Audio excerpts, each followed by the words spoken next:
মাড়ি থেকে রক্ত পড়ছে, মাড়ি থেকে কেন রক্ত পড়ছে এবং মাড়ি থেকে রক্ত পড়লেই আমরা কি করব, আজকে তাই নিয়ে আলোচনা করব। আসসালামু আলাইকুম, আমি ডক্টর সৈয়দা ফাতেমা মৌ, স্মার্ট ডেন্টাল কেয়ার, বরিশালগঞ্জ থেকে। মাড়ি থেকে অনেক কারণে রক্ত পড়তে পারে। মাড়ি থেকে রক্ত পড়ার প্রধান কারণ হচ্ছে মাড়ির প্রদাহ, মানে যেটাকে আমরা মেডিকেলের ভাষায় জিঞ্জিভাইটিস বলি। এছাড়াও আছে পেরিডন্টাইটিস।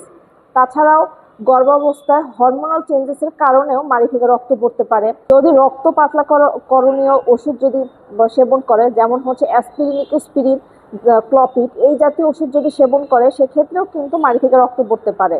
তাছাড়া জোরে জোরে যদি ব্রাশ করে, ব্রিসেলটা যদি হার্ড হয়, সেক্ষেত্রেও রক্ত পড়তে পারে। এখন করণীয় কি? যদি জিঞ্জিভাইটিস এবং পেরিডন্টাইটিসের কারণে যদি মাড়ি থেকে রক্ত পড়ে, সেক্ষেত্রে স্কেলিং ডিপ কিউরেটেস করতে হবে। যদি ভিটামিন সি বা ভিটামিন কে ডেফিসিয়েন্সির কারণে রক্ত পড়ে, সেক্ষেত্রে ভিটামিন সি বা ভিটামিন কে সাপ্লিমেন্ট অথবা হচ্ছে গিয়ে যেসব খাবারে ভিটামিন সি বা ভিটামিন কে জাতীয় উপাদান আছে, সেগুলো খেলেই মাড়ি থেকে রক্ত পড়াটা কমে যাবে।